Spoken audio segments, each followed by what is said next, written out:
Hello and welcome to yet another video, and in this video it is something a little bit different than usual because in this video I'll be talking about this lens right here. It's my favorite Sony lens ever. It is the Sony 20mm f1.8. Now this lens has been out for quite a while now, I know, and I also have been using this lens for quite a while now as well. Probably like 3 or 4 months after it was released, because that was when I could actually get it in a physical store, and since then I really love this lens a lot. It's been my, one lens setup on my Sony cameras for quite a while now, and it's also been a setup for my YouTube channel for quite a while as well. Not every YouTube videos, of course, but in most cases when I'm talking about my cameras, it's just the A7 IV with this lens mounting on the tripod and just pretty much looking at me, or just, vlogging outside as well, doing some POVs, things like that. It's mainly just the A7 IV and the 20 f1.8. Seldomly with the A7C, but mostly just with the A7 IV. Anyway, since it's been out for quite a while now, this is not a full review video, it's just my opinion on this particular lens, in case you're looking into getting this lens as well, or just looking into like the third, fourth opinion or what have you. So without further ado, let's get into the video.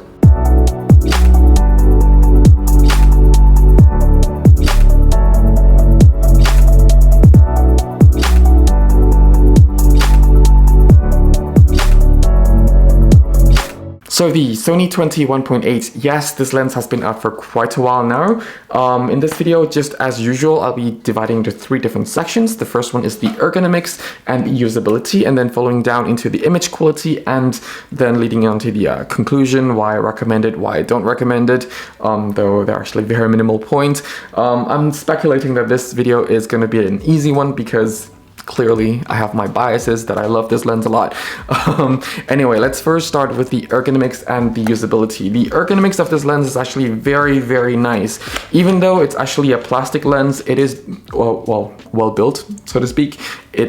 I don't know, it doesn't feel like metal. It's not trying to be metal, but it is still a very well built. It has a weather sealing. The lens mount is indeed metal, and there is rubberized gaskets around it. I have to warn you though, because just like Fuji, the rubberized gaskets on Sony lenses, they don't always cover the entirety of the flange mount, the lens mount on the camera. So when you are working in super downpour condition, even though the lens is weather sealed and the camera is weather sealed, sometimes when you go back inside the room and take off the lens, you will still see a little bit of water in between the mount itself, which, it has never made its way onto the sensor, but it sometimes freaks me out a little bit.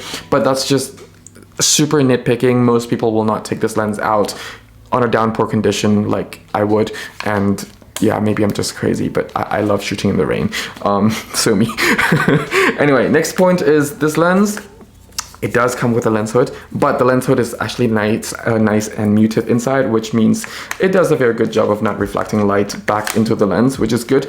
The rings, the controls up here, they all feel very nice. Overall, I feel like it is one of, the nicer feeling Sony lenses. They don't usually make lenses feel nice.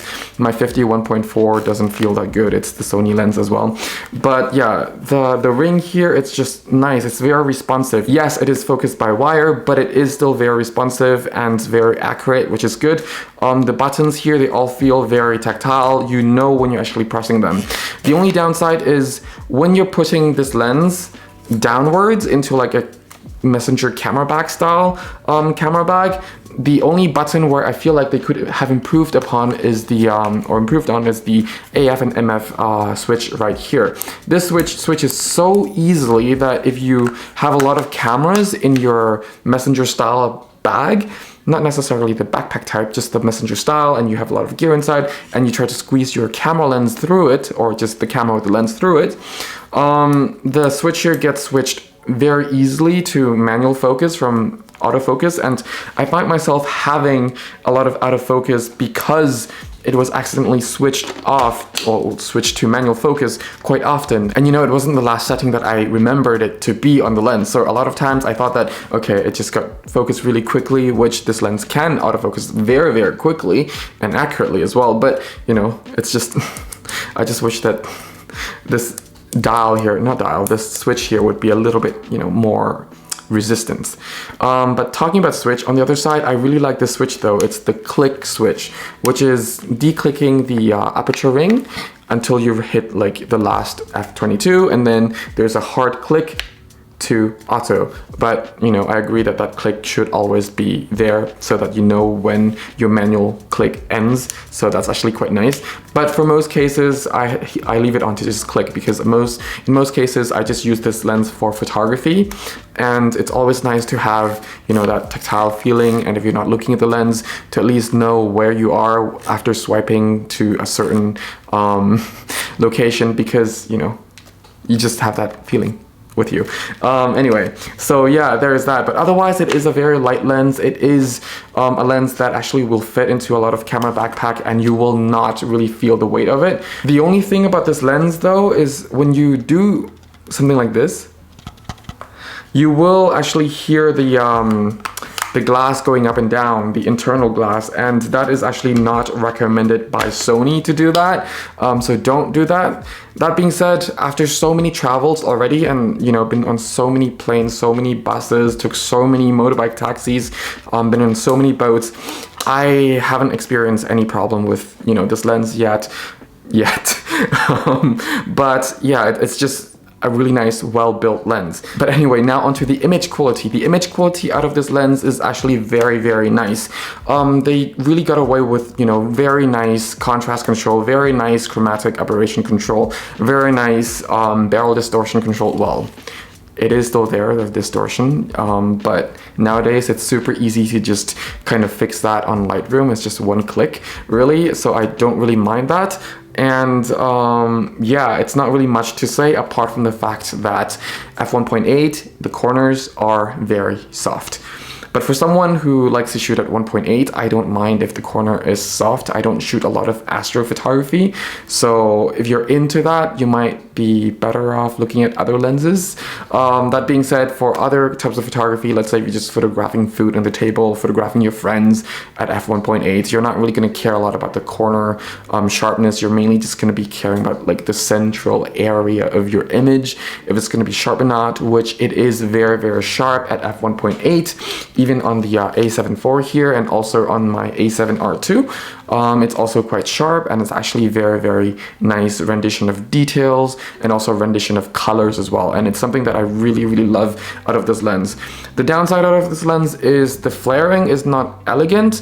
If you're into shooting, you know, f14, f13, f11, what have you, and get that really nice sun-star burst effect. I just realized I just said lens flare. I meant sun-star burst effect. It's not very pleasant, it's not very elegant, but also the lens flare on this lens, if you manage to get it to have lens flare, it's also not very elegant. But otherwise, the lens flare is very, very, very well controlled. There will be that rare situations that you'll see lens flare, but if you're a type of people or type of user that you love to have lens flare in your images, it's just not pleasant looking. It's more natural looking, but just not elegant or pleasant looking. Yeah, there's that. But otherwise, the color depth, the contrast control is very great.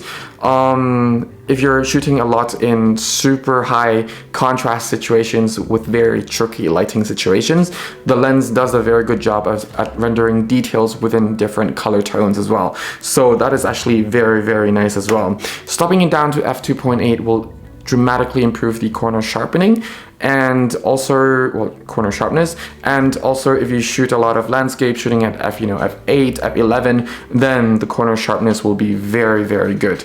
It actually gets already very good after f4 or f4.5, but very, very well after f8, and also just kind of like maintain corner sharpness all the way until f13, f14, around that area before it starts to get soft again. So yeah, there's that. Not really much to say, but it's just a very, very good image quality lens. Again, usually I would have a lot to say, but this is just a well-built lens, and also a well-developed lens that actually gives you really nice image results. So yeah, there's that. But anyway, now we're going off slightly over into the conclusion. So just to conclude this video, I really highly recommend this lens, especially if you're into like 20, 24 millimeters, those kind of range. Now, my favorite focal length is 24 millimeters, not 50. For a lot of photographers, their kind of standard focal range is 50. But for me, 50 is like the weirdest focal length that ever existed. Like, my standard focal range is 24. It's not wide, it's not tight, it's just normal. That's how I see, but it also depends on, you know, what lenses you first started as, like training yourself with primes. I trained myself with a 24 1.4, so maybe that's why. So having a 20 1.8 really makes sense for me to just be a very versatile lens, because it is a very versatile focal range. It is also wide enough for me to do basic vlogging with, yet not too wide that it involves a lot of like unnecessary details. And this lens is just very good, very sharp, whether if you're shooting portraits or just products or just landscape or cityscapes or street photography. It is a very nice focal range, and also with a glass that, you know, renders very good details. I just cannot emphasize that enough. The details that it's available in this, well, not really available, but that it's actually producing out of this lens is actually very nice. The rendition, everything is just very good. The autofocusing motor on here is very reliable and very fast and very accurate as well. And yeah, there's not really much to complain about apart from the focus breathing. The focus breathing on this lens is there, very noticeable, and if that's something that's going to bother you, then maybe stay away from this lens because it is bad. But if you can get over the focus breathing, this lens is just one of the lenses that, you know, it's worth having it in your bag. Yes, the price tag is quite high, but considering the build quality, the performance, the reliability, also the image quality, it's definitely more than worth the price tag. And for me, it's been a lens that I like if I'm carrying my Sony system with me, because I have to tell you that, you know, for those who doesn't know, I'm from the Canon system. My main system is still going to be the R5 and the R6s, things like that. So there's that. But when I do carry my Sony out with me, this lens will have to be mounted on one of my Sony cameras, whether it's the A7C, A7 IV, or other Sony cameras that I have with me, the A7R2. I love that camera so much. But yeah, it's just one of the lenses to have. So yeah, overall, I would still highly recommend this lens because of the versatility, the performance, the reliability, the efficiency, the image quality is just so good. So good out of this lens. The only reason why I would not recommend is if you know that this focal range is not for you. And of course there are cheaper options available from, you know, I think Sigma, though I'm not sure about the optical quality on that lens and also how well built that lens is when you're working in like unforgiving environment. To me, I want my lenses to just be able to work under downpour condition regardless. And this lens does work under that condition. I'm not going out to downpour every day, but I'm just using it as like a benchmark on like, okay, when I'm out in the field, I don't want to care too much about my lenses or my camera equipment. I just want it to work so that I can just focus on getting that image, not trying to baby my camera. And this lens definitely gets rid of that worry for me, and that's pretty good. And that's why I would also recommend this lens. So yeah, that has been a very short gear talk video, but I hope you can actually get something out of this video, if not a lot, then a little. If you have any questions, any suggestions, feel free to just comment that down in the comment section below, or just ask me at any time via Instagram, of course, or any other platforms you wish to contact me, even on YouTube. I get that sometimes. Anyway, if you need a free photography guidebook, it's absolutely for free on my website, as well as some of my photography courses as well. That's also on my website. The link is down in the description section below. Otherwise, I thank you all very much for watching. Stay safe, have fun shooting. Till next time, bye for now.